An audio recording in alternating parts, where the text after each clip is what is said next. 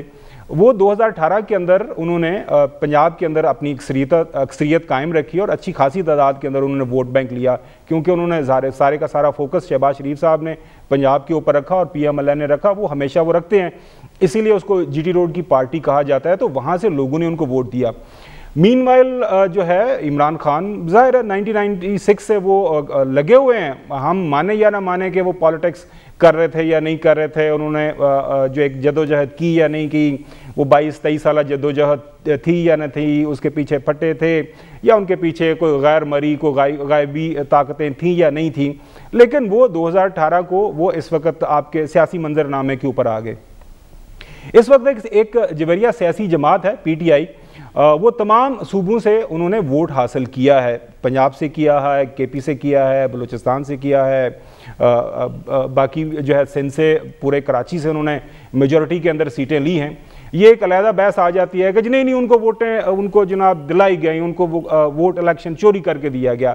یہ 2008 کے جب الیکشن ہوئے تھے تو نون لیگ نے اعتراض کیا تھا کہ یہ این آر او کا الیکشن ہے. 2013 کا الیکشن جیتا گیا تھا, نون لیگ نے جیتا تھا, تو ان کو آر او کا الیکشن زرداری صاحب نے کہہ دیا تھا. اب جو موجودہ پارٹی ہے, کر پائے ہیں پی ٹی آئی حکومت, میں اسی طرف آ رہا ہوں. دیکھیں اب آگئی کارکردگی کی بات. کارکردگی کی جو بات ہے اس کا فیصلہ میں نے اور آپ نے بیٹھ کے ایک آرگومنٹ تو کر سکتے ہیں حکومت کامیاب ہوئی یا نہیں ہوئی, اس کا فیصلہ تو آپ کو جو آئندہ عام انتخابات ہونے ہیں تو تب پتہ چلے گا. اب آئندہ عام انتخابات ہونے ہیں 2023 کے اندر, 1.5 سال باقی رہ گیا ہے. ایک آرگومنٹ یہ دیا جاتا ہے جی بالکل فیل ہو گئی, لیکن ابھی ریسنٹلی جو ورلڈ بینک کی رپورٹ آئی ہے, آئی ایم ایف کی رپورٹ ہے, ہم جو رپورٹ ہماری مرضی کے مطابق یا ہماری دلیل کو سپورٹ کرتی ہیں, ہم ان کو فوراً سے پہلے ٹی وی پہ چلانا شروع کر دیتے ہیں, اپنے آرگومنٹ کا حصہ بنا لیتے ہیں. ابھی جو 3-4 ڈیفرنٹ انٹرنیشنل جو ایویلیویشنز آپ کی اکانومی کی ہوئی ہیں, 5.37 کی بات ہو رہی ہے. وہ ایشیا کے اندر آپ سب سے اچھی اکانومی کے طور پر جو گرو کر رہے ہیں.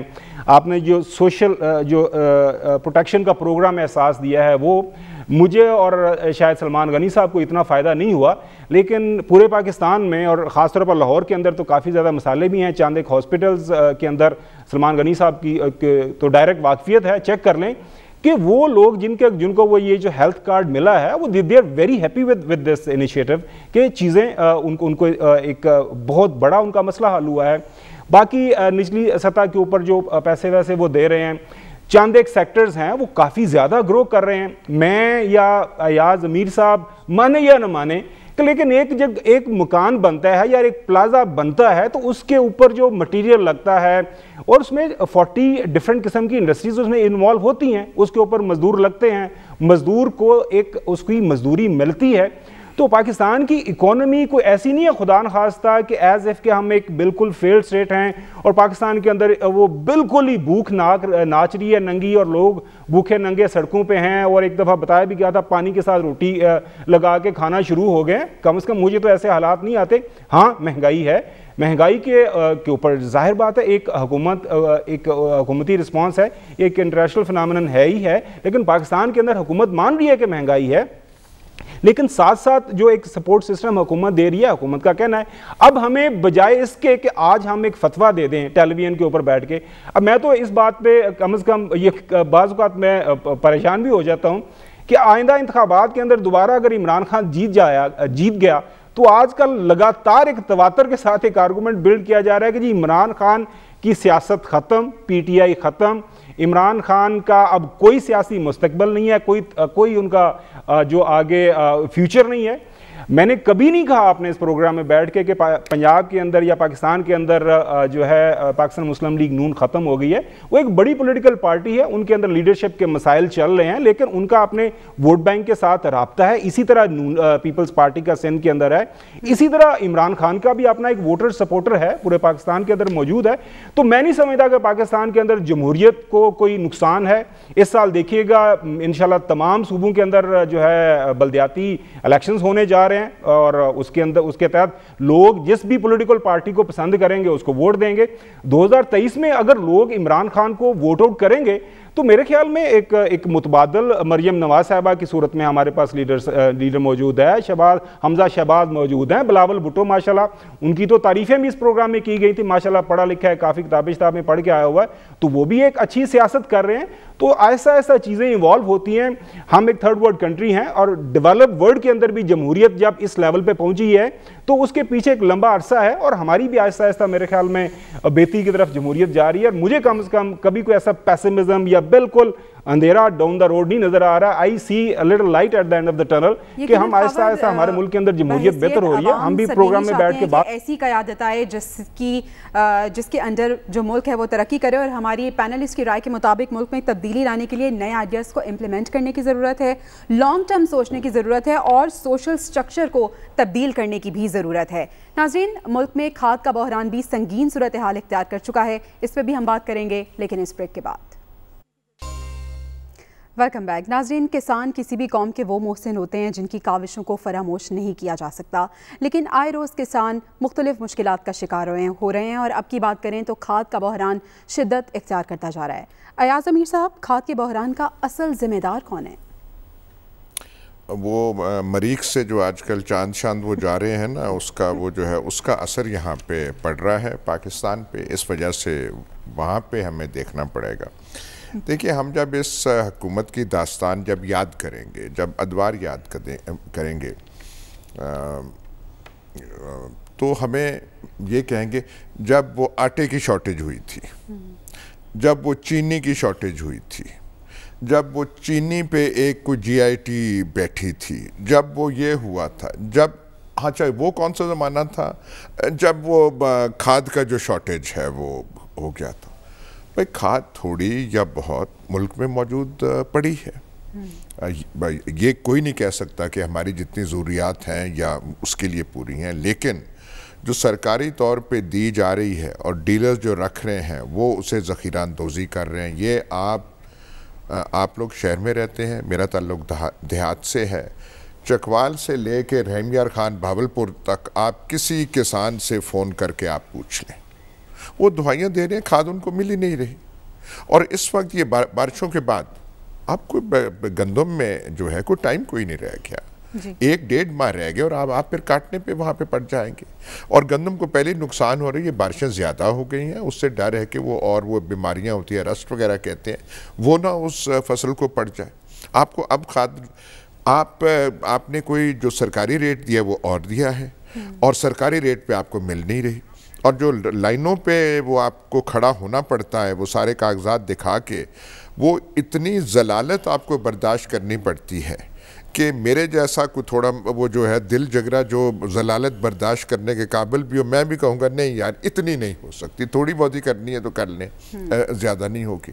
اچھا، ایک بات دیکھیں نا، صرف ایک ویکیوم میں کوئی چیز نہیں ہوتی. یہ میں کہوں گا کہ انویسٹیگیٹ ہونا چاہیے. جو کہانیاں اس صوبائی حکومت کے بارے میں ہیں کہ اہم جو کئی عہدے ہیں وہ اس پہ پتہ نہیں کیا قیمت لگتی ہے، کیا لگتے ہیں، میں اس سے زیادہ کھل کے کہنا نہیں چاہتا. یہ کیا بے بنیاد باتیں ہیں، بے وقت کی باتیں ہیں، یا کچھ ایسے ہیں؟ اور اگر ان میں ایسا ہے، لوگ جو بڑے افسران ہیں کمشنر لیول کے اور ڈپٹی کمشنر لیول کے، نام لے کے کہتے ہیں فلانے نے یہ کیا، فلانے نے یہ، ان سے آپ کیا توقع کر سکتے ہیں؟ مجھے جو آپ تھانہ مغل پورہ کا ایس ایچ او لگا دیں اور میں نے وہ آپ کی خدمت میں اتنے دیے ہوں، تو پھر آپ کیا سمجھیں گے کہ میں راتوں کو پیٹرولوں پہ جاؤں گا اور وہ کلاشی کوفے میں کروں گا اور اپنی جان کو خطرے کروں گا؟ میں نے اپنے وہ رقم پوری کرنی ہے یا آپ کی توقعات پہ میں نے اترنا ہے؟ تو یہاں پہ عجیب چیز ہے. ایک وہ اسپیشل برانچ میں کوئی صاحب لگائے گئے ہیں، پتہ نہیں رشتہ دار ہیں، ان کے بارے میں کہا جاتا ہے جی کہ جنوبی پنجاب کے جو پولیس کے ہیں تو وہ ان کے تھرو جو ماما جی ہیں، چاچا جی ہیں، بابا جی ہیں، بابا جی وہ آپ کا مسئلہ جو ہے وہ حل کر. بس جب بازار میں ایسی باتیں گرم ہوں، جیسے ہمارے جو نوجوان آئندہ والے پنجاب کے جو انقلابی لیڈر ہیں حمزہ شہباز صاحب، ان کے بارے میں کہا جاتا ہے جب تک کہ پارٹی کو چندہ نہ ملے تو ملاقات ان سے مشکل ہوتی ہے. تو جب ایسی باتیں ہو جائیں تو پھر آپ کو کیا یہاں پہ آپ کریں گے؟ ہر پورے وہ کیا کہتے ہیں وہ میر تقی میر کا تھا کہ سارے جانے نہ جانے تو گل ہی نہ جانے. پورے ملک کو یہ چیزیں پتہ ہے, جانے نہ جانے تو ہمارے لاڈلے وزیر اعظم جو ہیں وہ نہ جانے. دیکھیے بات سنیں, ایک ہائی کورٹ کا فیصلہ آ رہا ہے کہ آپ کیا یہ تماشا کر رہے ہیں اربن سٹی اور یہ اور فلانا, اور دوسرے دن وہ پہنچ جاتے ہیں وہاں پہ کہ ہم شہر بنا رہے ہیں. اور کیا پاکستان کا اس وقت یہ پرابلم ہے کہ آپ نیا اسلام آباد لاہور کے پاس آپ کھڑا کریں, اور پرابلم نہیں ہے؟ مطلب ہے کہ ہم پتہ نہیں کس, آپ زراعت کی حالت دیکھیں, ہم ہر چیز باہر سے اس وقت منگا رہے ہیں. گندم ہم روس سے منگا رہے ہیں, اور کہنے کو زرعی ملک ہے. ہر چیز دالوں سے لے کے پام آئل تک, پام آئل سے لے کے گندم اور اب ہر چیز باہر سے منگا رہے ہیں. خدا کے واسطے ملک کے ساتھ آپ کر کیا رہے ہیں؟ اور آپ کہہ رہے ہیں کہ ہم راوی کے پاس جو ایک ہم نے نیا شہر آباد کرنا ہے, اور وہ ہمیں قوم کو کہہ رہا ہوں آپ سمجھ نہیں رہے کہ اعظم صاحب پھر سے وہی سلمان صاحب بات اگر ہم دعووں کی کریں تو ایک نعرہ اس حکومت کا یہ بھی تھا کہ ملک میں کسان کی ترقی اور زراعت کا فروغ ہم یقینی بنائیں گے, لیکن کیا زیادتی نہیں ہے کہ کسان لائنوں میں قطاروں میں لگے ہیں کھاد کے لیے, اور زرعی ملک ہونے کے باوجود زرعی معیشت کے حوالے سے ہم سنجیدہ کیوں نہیں ہیں؟ دیکھیں یہ بات ابھی ایاز صاحب نے کہہ دیا, یہ جو کسان ہوتا ہے یہ بڑا عزت دار ہے, چاہے 4 ایکڑ کا کسان ہو اس کی بھی ایک عزت ہوتی ہے, ایک انا ہوتی ہے. اور میں نے خود بات کر کے دیکھا, انہوں نے کہا جی کہ ہم 200-400 روپیہ زیادہ دے دیتے ہیں. ہم اس ذلت سے جو ہمیں لائنوں قطاروں میں کھڑا کر دیا گیا ہے, اس سے پہلے پاکستان کی تاریخ میں کبھی کاشتکار اور کسان کے ساتھ یہ نہیں ہوا. اب اس ساری جو صورتحال بنی ہے, ان کے منسٹر کون ہیں؟ ان کے منسٹر کا جنوبی پنجاب سے تعلق ہے, خسرو بختیار صاحب پیداوار کے منسٹر ہیں, اور سب سے زیادہ کرائسس وہاں پر ہے. اور میں نے پچھلے دنوں ایک حوالہ بھی دیا تھا, کاف لیگ کے ہمارے دوست ہیں نیازی صاحب, انہوں نے کہا جی کہ وہاں پر ذخیرہ اندوزوں کے پاس کھاد موجود ہے, کھاد آگے دی کیوں نہیں جا رہی؟ اور یہ جو کھاد فیکٹری کے مالکان ہیں, یہ بھی ہمارے ناظرین کو پتہ چلنا چاہیے, یہ جو یہ بنیادی طور پہ تو اصل یہ قدرتی گیس ہے, اور یہ انہیں سبسڈی ملتی ہے, آدھی قیمت پہ انہیں گیس فراہم کی جاتی ہے. اور گیس ہمارے منسٹرز نے پریس کانفرنس میں کہا کہ جی اس دفعہ پیداوار پہلے سے زیادہ ہے. دیکھیں 3 وجوہات جو میں اس کے پتہ کر چکا ہوں. ایک تو وہ یہ کہتے ہیں جی کہ ہمیں گیس پراپرلی نہیں بنی, دوسرا کہ جی یہ اسمگل ہو گئی ہے افغانستان کے اندر. اگر افغانستان میں اسمگل بھی ہو گئی ہے تو آپ کا تو کہنا تھا کہ کئی لاکھ ٹن ہم نے زیادہ پیداوار تھی, اور افغانستان میں تو وہ 70 لاکھ ایکڑ کے قریب کتنی کی وہاں پر چلی گئی ہوگی. اصل میں بات یہ ہے کہ میں پہلے بھی یہ بات کہہ چکا ہوں کہ ایک حکومت کی رٹ ہوتی ہے, ایک ایڈمنسٹریشن کا رول ہوتا ہے. منافع خوروں کے خلاف, ذخیرہ اندوزوں کے خلاف ہم بیٹھ کے حکومت کو تو کوستے ہیں. آخر کیا وجہ ہے کہ کھاد بھی موجود ہے, گودام بھی بھرے پڑے ہیں, کاشتکار بھی ذلیل و خوار ہو رہا ہے, اور پکڑ بھی کسی کی نہیں ہو رہی. اور ایک بات میں اور بتا دوں, ہم بیٹھ کے کہتے ہیں جی پیٹرولیم کہ انڈیا کے اندر یہ قیمتیں ہیں, اور یہاں پر آپ ذرا اندازہ لگائیں کہ یہ میں نے آج جب پتہ کیا ہے 1870 روپے ہمارے ہاں یوریا ہے, اور انڈیا میں صرف 260 روپے وہ یوریا جو پاکستانی تقریباً 680 روپے بنتا ہے. اور بات یہ کہ یہ 1800 بھی تھی, تو مجھے یاد ہے پچھلے دور کے اندر اسی کھاد کو 400 روپے سبسڈی دے کے 1400 پہ لایا گیا. اب وہ جو 870 والی ہے وہ 24, 25, 2600 روپے مل رہی ہے, اور کوئی کسی کو پکڑ نہیں سکتا. اور دوسری بات جو اسمگل ہو رہی ہے, دیکھیں اب ہر چیز پہ یہ کہا جا رہا ہے کہ جی افغانستان اسمگل ہو رہی ہے, بارڈر کھول دیے گئے ہیں. کب تک ان چیزوں کو جواز بنایا جائے گا؟ پاکستان اگر قید سالی کا شکار نہیں ہوا, یا یہاں پر جو کبھی غذائی قلت پیدا نہیں ہوئی, تو وہ اس وجہ سے نہیں ہوئی کہ پاکستان بنیادی طور پہ ایک زرعی ملک ہے. اور مجھے یاد پڑتا ہے کہ یہاں پر زرعی ریسرچ کے لیے کروڑ روپے کے فنڈز ہوتے تھے.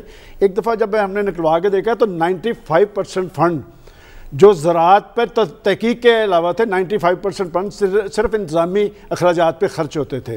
اور اب جو صورتحال بن رہی ہے کہ ہم بمپر کراپ تھی جی گندم کی, گندم بھی ہم امپورٹ کر رہے ہیں, اس کے بعد بمپر کراپ ہوئی, اور اب جو آپ کی خریف کی ربی کی جو فصلوں کے بعد خریف کا, میں سمجھتا ہوں یہ کھاد کا بحران, میری بات ریکارڈ پہ رکھیں, یہ خوراک کے بحران کا باعث بنے گا. اور اگر اس وقت بھی حکومت نے کھاد فراہم نہ کی کاشتکار کو, تو ایک نیا بحران ہوگا, اور اس کے ذمہ دار یہ ہوں گے. ڈاکٹر صاحب اس بحران سے فصلوں پر کیا اثرات مرتب ہوں گے, اور پاکستان کو اور مزید کتنا معاشی نقصان ہو سکتا ہے اس سے؟ دیکھیے پاکستان کی جو بنیادی انحصار ہے, آپ کی ایکسپورٹس کو بھی اگر آپ دیکھ لیں, وہ انحصار ایگریکلچر پہ ہے. کاٹن پروڈکٹس جو ہیں وہ آپ کا میجر آئٹم ہے جو آپ دنیا میں بھیجتے ہیں. اس کے بعد دوسرا بڑا آئٹم آپ کا رائس ہے جو آپ باہر بھیجتے ہیں, اور اسی طرح ہیں. تو جو ہمارے ہاں اور تو کوئی ایسی صنعت و حرفت اتنی باکمال نہیں ہے, یا کپڑا بھیج رہے ہیں یا ہر چیز ایگریکلچر سے ریلیٹ کرتی ہے. تو لہٰذا اگر آپ ایگریکلچر کا خیال نہیں رکھیں گے تو پاکستان اکانومی کو جو اونچا لے جانے کا آپ سوچتے ہیں وہ بے معنی ہیں.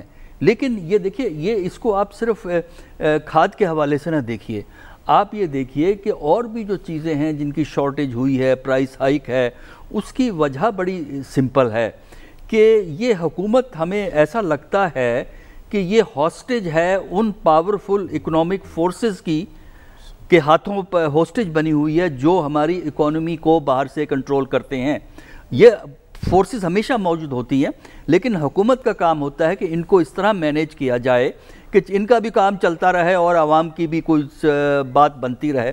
لیکن ہمارا اندازہ یہ ہے کہ یہ ٹوٹل فریڈم دی ہوئی ہے, جس میں بڑا جو ہوتا ہے ہورڈنگ کرنے والا یا آپ چیزوں کو آگے پیچھے کرنے والا, اور جو سمگلنگ کی آپ بات کرتے ہیں, افغانستان میں جو سمگلنگ کی بات کی جاتی ہے وہ عام آدمی نہیں کر رہا ہوتا, بڑے بڑے گروپ کر رہے ہوتے ہیں جن کا حکومت کو پتہ ہوتا ہے, حکومت کی جو انٹیلیجنس ایجنسیز ہوتی ہیں ان کو پتہ ہوتا ہے ان چیزوں کا.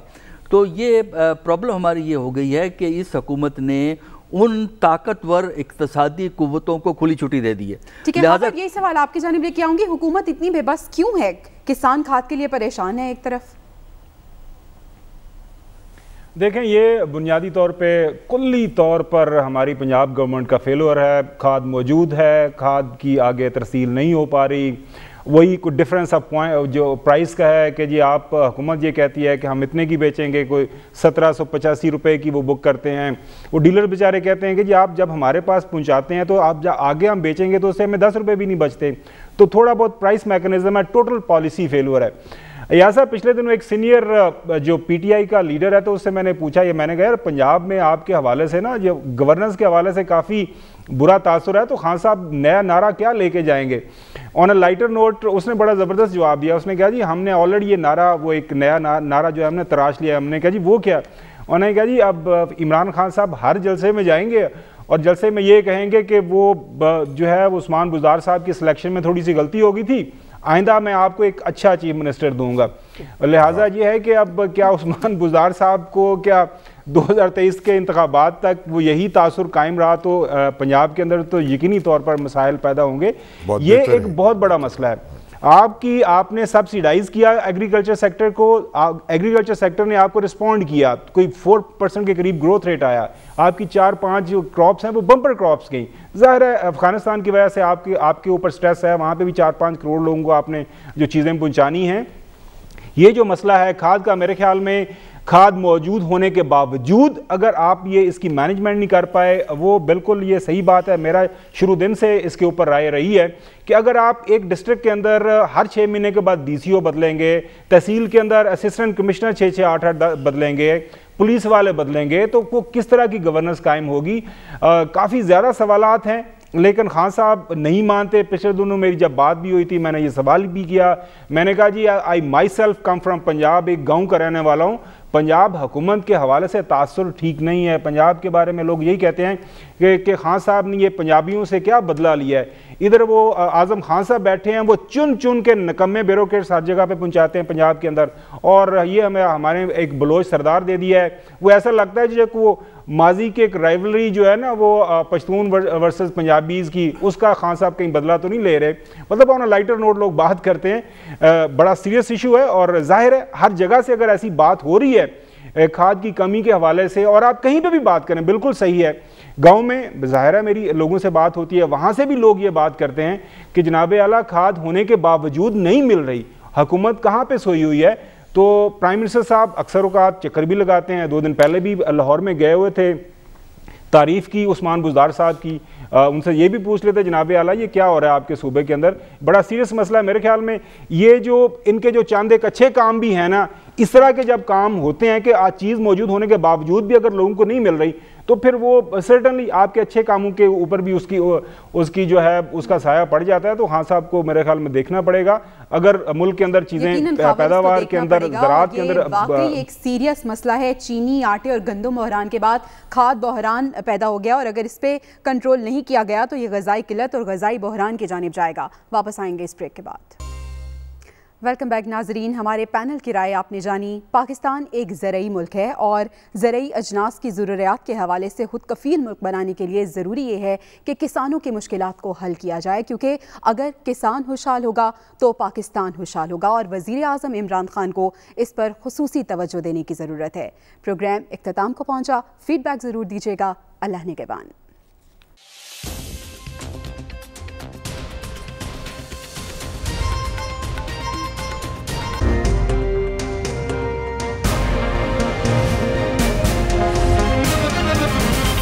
دنیا خبر کی دنیا